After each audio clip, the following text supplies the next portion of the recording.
A very good afternoon, everyone. I hope all of you are doing good. I'm Sumita Panikre, and on behalf of the Holy Tuition family, I welcome you all to today's class. I'm teaching in Science Class 9, and we are reading Chapter 3, that is Atoms and Molecules. And this is your fifth concluding part. Okay, but before starting the class, let me remind you that eTuition is providing quality education for your better tomorrow. So don't forget to subscribe our YouTube channel or download the app from the Play Store. So without wasting any further time, let's see what we are going to discuss today. Today we are going to discuss molecular mass, also known as formula unit mass, and mole concept. Okay, so you must know what is mole. A mole concept, we'll be reading it today, and molecular mass, how to find out it. How to find out. Okay, let's start. So the first topic that we are going to cover today is molecular mass or formula unit mass. Okay, what it is exactly? The molecular mass of a substance is the sum of atomic masses of all the atoms in the molecule of a substance. Are you getting the point? It's very simple. Molecular mass किसको बोलते हैं? Molecular mass जो होता है एक substance का जितना भी एटॉमिक मास हमने पढ़ा है प्रीवियस टाइम, एटॉमिक मास क्या होता है? जितना भी एटॉमिक मास है उन सबको अगर प्लस कर दिया जाए तो हम मॉलिक्यूलर मास निकाल सकते हैं. Will discuss it in detail. Okay, अब मॉलिक्यूलर मास का सिंबल क्या है? एटॉमिक मॉलिक्यूलर मास जो होता है उसको एक्सप्रेस किया जाता है in terms of atomic mass unit और लिखा किससे जाता है? You. Okay, it is written in the form of U. Alright. Now, we will find out the molecular mass of water.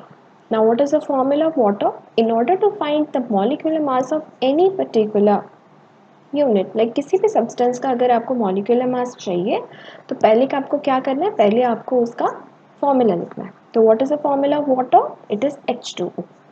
Now we'll write the atomic mass of each of the elements that are atoms that are involved in this particular element substance. Okay, H2O में क्या है? दो H2 है और एक water, एक oxygen. Right, तो H2O में क्या होता है? H का एटॉमिक मास कितना है हमें पता है. मैंने तुम्हें प्रीवियस क्लास में बोला था कि जितना भी पर्टिकुलर आप पीरियडिक टेबल 30 तक याद कर लो. तो I hope you have remembered it, क्योंकि अगर आपने 30 तक याद नहीं किया होगा तो फिर आप ये नहीं कर पाओगे. ठीक है, so you have to remember the periodic table in order to know the atomic mass, तभी जाके मॉलिक्यूलर मास यानी कि पूरे मॉलिक्यूल का मास निकाल सकते हैं. ठीक है, तो एटॉमिक मास हो गया, हाइड्रोजन इज वन, सो यहाँ पे दो हाइड्रोजन है तो दो हो गया. प्लस ऑक्सीजन कितना है? ऑक्सीजन का एटॉमिक मास कितना होता है? It's 16. Okay, hydrogen, helium, lithium, barium, boron, carbon, nitrogen, oxygen. तो atomic mass is 16. Okay, now how will find out this one? So हमें पता चल गया. तो एक हाइड्रोजन का जो होता है वो 1 होता है, यहाँ पे 2 है तो इंटू 2, प्लस ऑक्सीजन का atomic mass is 16, O is 16 हो गया. So it is 2 plus 16, it's 18. Got it? Very good. Next, we'll also find another one, that is molecular mass of nitric acid. And what is the formula of nitric acid? It is HNO3. Right? Again, we'll find the atomic mass of each of the atoms written in this particular molecule. Hydrogen atomic mass 1, nitrogen atomic mass 14, and oxygen is 16. Right, now will find out कि एक का कितना है. Hydrogen अब एक है तो 1 plus nitrogen is एक ही है 14 प्लस प्लस ऑक्सीजन इज 3 तो 16 into 3. Now add all of them, you will be getting 63. So in this particular way you have to find out the molecular mass of a substance. It's very easy unless, okay, you remember the particular atomic mass of each of the atoms involved in the molecule. ठीक है, तो आपको periodic table याद करना पड़ेगा 30 तक minimum, तभी जाके आप एटॉमिक मास आपको याद रहेगा और तभी जाके आप एक एक करके निकाल सकते हो. बहुत ही ईजी है. फॉर्मूला आपको पहले लिखना है. फॉर्मूला लिखने के बाद क्या करना है आपको? आपको देखना है कि किस में कितना एटम है. उसके एटॉमिक मास लिखते हैं ना, हाइड्रोजन का 1, नाइट्रोजन का 14, ऑक्सीजन का 16. अब किस में कितने एटम्स है? हाइड्रोजन 1 है तो बस 1 रहेगा, प्लस नाइट्रोजन 1 है तो बस 14, प्लस करोगे, प्लस हो गया. ऑक्सीजन में 3 है तो यहाँ पे 3 इंटू जितना उसका atomic mass, it's 16. ठीक है, so in this way it's very easy, unless and until you remember the periodic table and atomic mass of each of the element, you can easily find out the molecular mass. It's very easy, बहुत ही ज़्यादा easy है, practice करो हो जाएगा. ठीक है, good. Next, now see, this is an example again. So carbon dioxide is CO2. Alright, carbon dioxide is CO2, and what is the molecular weight of carbon? We already know it's 12. हम 12 को base करके ही बाकी सबका atomic mass निकालते हैं, as we have already discussed in the previous class. Now what is oxygen? Oxygen is 16. Okay, कितना atomic mass है उसका 60. Now we have to find out the molecular weight of CO2. Carbon का 12, oxygen का 16. As we know carbon एक ही है तो 12 plus oxygen लेकिन 2 है, so it will be 16 into 2. It's 32. 32 plus 12, it's 44.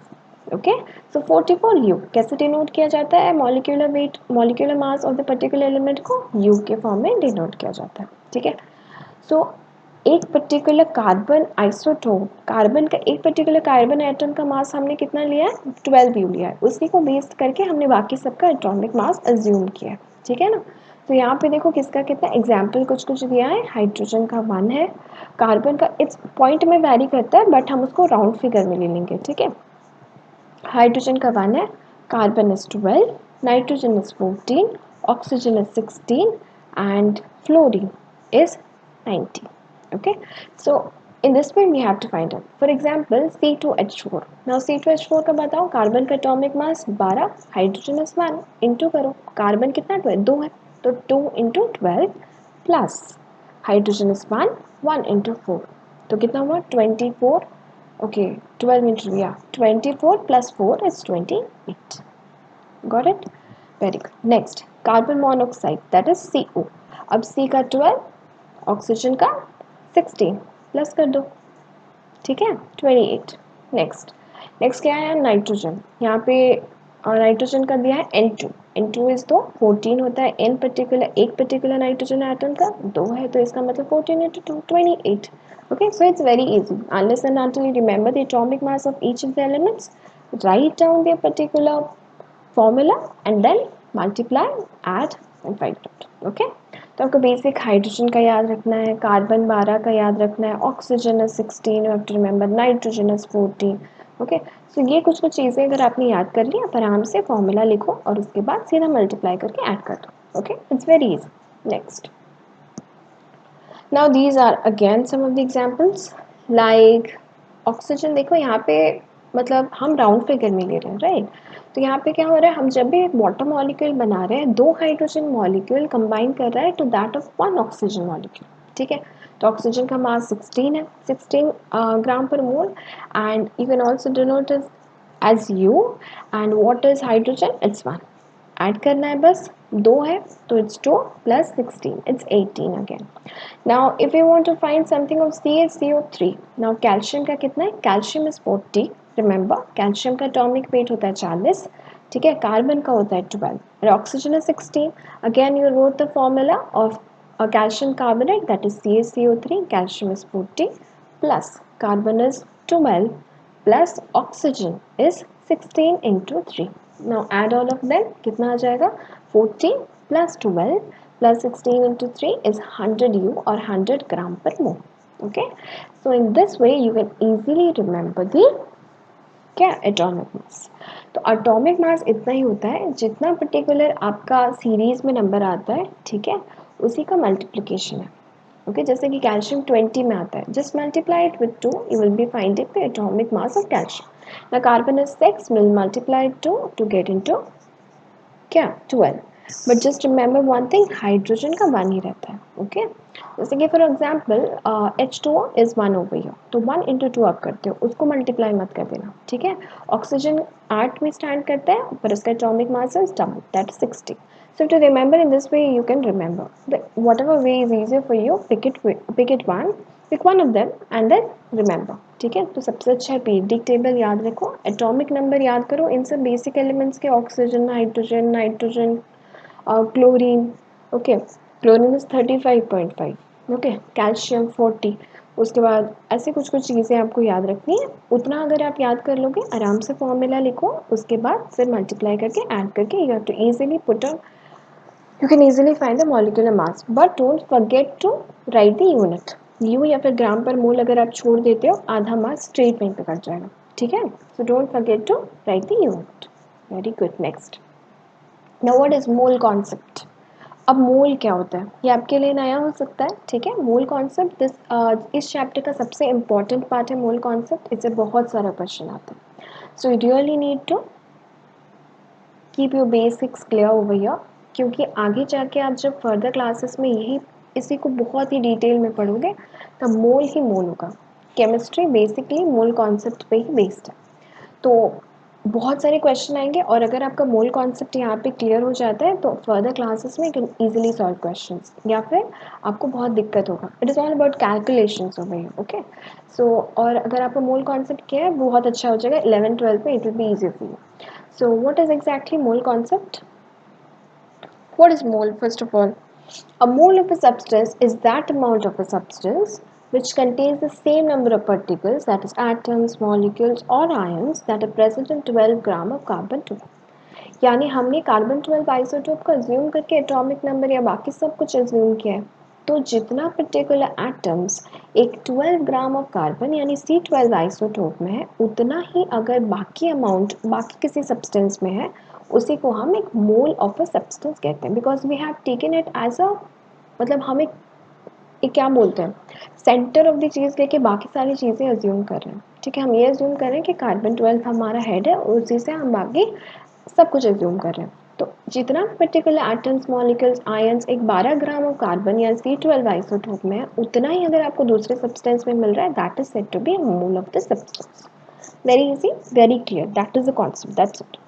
Now the number of particles or atoms present in 12 gram of carbon C12, that is C12 isotope, is 6.022 into 10 to the power 23. ठीक है. अब 12 gram of carbon यानी कि C12 isotope में कितना तो particular carbon atoms रहता है that is 6.022 into 10 to the power 23, and this particular number is said to be Avogadro's number और Avogadro's constant. ठीक है. तो एक मोल कितना होता है, एक मोल का वैल्यू है 6.022 into 10 to the power 23 और यही है 12 ग्राम ऑफ कार्बन में इतने एटम्स होते हैं या फिर एक C12 कार्बन एटम में you will be finding 6.022 into 10 to the power 23 atoms. ठीक है. तो 1 मोल का कितना वैल्यू निकला 6.022 into 10 to the power 23 जो कि 12 ग्राम ऑफ कार्बन एटम में या C12 आइसोटोप में होता है. ओके. एंड इसी पर्टिकुलर एक मोल के नंबर को क्या बोलते हैं एवोगैड्रो नंबर या फिर Avogadro constant. Got it. Good. Now a mole represents to thing. अभी ये जो मोल है वो दो चीजें रिप्रेजेंट करती है. क्या? It represents a definite number of particles. ठीक है. तो एक मोल क्या बताता है, एक मोल कितना होता है उसका वैल्यू यानी कि 6.022 into 10 to the power 23 जो कि एवोगैड्रो नंबर है. एंड दूसरा क्या रिप्रेजेंट करता है a definite mass of a substance equal to the gram atomic mass of an element or the gram atomic mass of a compound. और ये यही रिप्रेजेंट करता है कि 12 gram of atom 12 gram of carbon में जितना है उतना ही डेफिनेट मास उस पर्टिकुलर सब्सटेंस जिसके साथ हम कंपेयर कर रहे हैं जिसको निकाल रहे हैं उसमें भी उतना है. सो मोल कॉन्सेप्ट यहाँ तक थियोरेटिकली इजी है. Okay. It's very easy. In fact just make your concepts clearly सुनोगे तो समझ आ जाएगा. एक मोल का कांस्टेंट एक मोल जो होता है उसकी वैल्यू है 6.02 × 10 to the power 23. उसको क्या बोलते हैं एवोगैड्रो नंबर और एवोगैड्रो कांस्टेंट. और ये जो वैल्यू है 12 ग्राम ऑफ कार्बन या फिर C12 आइसोटोप की है जो कि एक्चुअली में इतने नंबर ऑफ एटम्स होते हैं. ठीक है. Right. Here is clear. Next. Now okay. So gram atomic mass of an element. ठीक है. एक gram atomic mass of an element क्या होता है. Gram atomic mass of an element is its atomic mass expressed in gram. Simply atomic mass of element जिसको हम ग्राम में express करते हैं उसी को gram atomic mass of an element बोलते हैं. ठीक है ना. कुछ डाउट तो नहीं होना चाहिए इसमें. Atomic mass of an element हमें पता है अगर वो ग्राम में एक्सप्रेस हो रहा है क्योंकि हमें पता है हम यू में एक्सप्रेस करते हैं. अगर हम उसको ग्राम में एक्सप्रेस करेंगे तो ग्राम एटॉमिक मास हो जाएगा.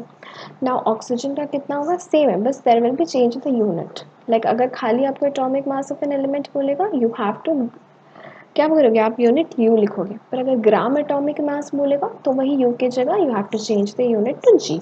दैट्स इट, और कोई डिफिकल्ट नहीं है इसमें, ठीक है। बस इसी बात का ध्यान रखना, अगर एटॉमिक मास बोला होगा सेम ही प्रोसीजर में बस यू यूनिट लगाना है, और ग्राम एटॉमिक बोला होगा तो जी कर देना उसको, ठीक है। चलो, ऑक्सीजन में हमें पता है एटॉमिक मास है 16, oxygen is O2 over here, so 16 into 2 is 32, पर यहाँ पे ग्राम एटॉमिक बोला है तो unit will not be u, it will be g, ठीक है। तो इस बात का ख्याल रख के आराम से क्वेश्चन पढ़ के आंसर करना। जल्दबाजी में एटॉमिक मास का यू तो जीरो मिल जाएगा, जीरो नहीं हाफ मार्क्स कट जाएगा, ठीक है। So you half marks to are very important. Next is very important, next हो गया gram molecular mass of a compound. अब पूरे मॉलिक्यूल को हम वही ग्राम पर मोल या फिर हम क्या यू में ही डिनोट करते हैं। अब ग्राम दिखा तो उसको यूनिट चेंज करके बस जी करना। तो वो एक एलिमेंट का था, ऑक्सीजन अकेला है वहाँ पे। अब यहाँ पे मॉलिक्यूल का भी सेम है, बस ग्राम लगाना, ठीक है। क्या है इसमें H2O, वही same 1 into 2 plus 16 it's 18, instead of you have to write U G, okay, that's it. Now, what is this? This is kinda interesting, right? In the next class, I'll be giving you some questions, ठीक है। तो हम क्या करेंगे, इस पे questions करेंगे। आज हम थोड़ा थ्योरी पढ़ लेते हैं क्योंकि ज़्यादा नहीं पढ़ेंगे वरना पागल हो जाएंगे, ठीक है। तो हम questions करेंगे अगली क्लास में, इस क्लास में हम बस थोड़ा concepts पढ़ेंगे, okay? Alright. Relationship between number of moles, that is denoted as N, okay, mass is denoted as M, molar mass is denoted as capital M, and number of atoms or molecules denoted as N, and Avogadro's number is denoted as N0. Now what it is exactly, number of moles है N, ठीक है। number of moles is equal to molar mass by sorry denoted by mass of the substance by molar mass of the substance। ये जब हम detail में करेंगे अगले class में आपको समझ आ जाएगा, ठीक है। This is just to have an idea, मैं यहाँ से फिर से पढ़ाऊंगी अगले क्लास में, ठीक है। Now what is again number of moles को हम कैसे एक्सप्रेस कर सकते हैं, हम एक्सप्रेस कर सकते हैं that is number of moles atoms और molecules in the particular substance by that is Avogadro number, या फिर नंबर ऑफ ओके यहाँ पे फिर मास कैसे निकाल सकते हैं, मास निकाल सकते हैं हम लोग स्मॉल एम, यानी कि number of moles into that of number of atoms or molecules, okay, and capital M that is molar mass is equal to mass by number of atoms or molecules. Maybe it's confusing, बहुत सारा M N N N बहुत सारा दिमाग खराब हो गया होगा, leave it over here, okay। आगे वाला पोर्शन अच्छा से आई होप कॉन्सेप्ट क्लियर हो गया होगा। तो आज हमने क्या पढ़ा, आज हमने बस दो ही चीज़ें पढ़ी, one is molecular mass, okay.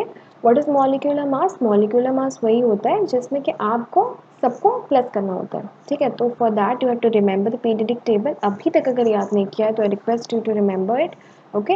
And then उसके बाद आप उसको एटॉमिक मास याद करके you have to find out the molecular mass. आपको पता चल गया हाइड्रोजन का 1 है, 1 इंटू 2 प्लस 16 इज अगेन 18, ठीक है। उसी की जगह अगर आप ग्राम मॉलिक्यूलर मास बोलेगा तो आप यूनिट चेंज करके 3 कर दोगे, दैट्स इट, ओके। तो आप hydrogen, nitrogen, oxygen, calcium, chlorine इन सब का बेसिकली एटलीस्ट याद कर लो, so that you can easily remember, आप आराम से निकाल सकते हो, it's very easy, okay. And what is mole concept, mole concept is actually that is equivalent to 12 gram of carbon में जितना एटम्स होता है एक मोल में वह उतना ही होता है। और कितना होता है 12 ग्राम ऑफ कार्बन में या C12 आइसोटोप में, 12 ग्राम ऑफ कार्बन में कितना एटम्स होता है 6.022 इंटू 10 टू द पावर 23, और इसी को क्या बोलते हैं एवोगैड्रो कांस्टेंट या फिर एवोगैड्रो नंबर, क्योंकि कौन निकाला था एवोगैड्रो निकाले थे, उन्हीं के नाम पे बढ़ा, ठीक है। तो उसके बाद क्या होता है ग्राम एटॉमिक होगा जी, मॉलिक्यूलर होगा भी तो जी, ठीक है। And this one relationship between that of molar mass mole, ठीक है। उसके बाद नंबर ऑफ एटम्स एवोगैड्रो, ये सब हम नेक्स्ट क्लास में विद डिटेल्स इसी से मैं शुरू करूँगी, इसी फॉर्मूला से हम एग्जाम्पल एक ही फॉर्मूला पढ़ेंगे एंड कैसे कैसे उसका यूसेज हो रहा है, कैसे उसका यूज़ होता है उसको हम डिटेल में पढ़ेंगे तो समझ आ जाएगा, ठीक है।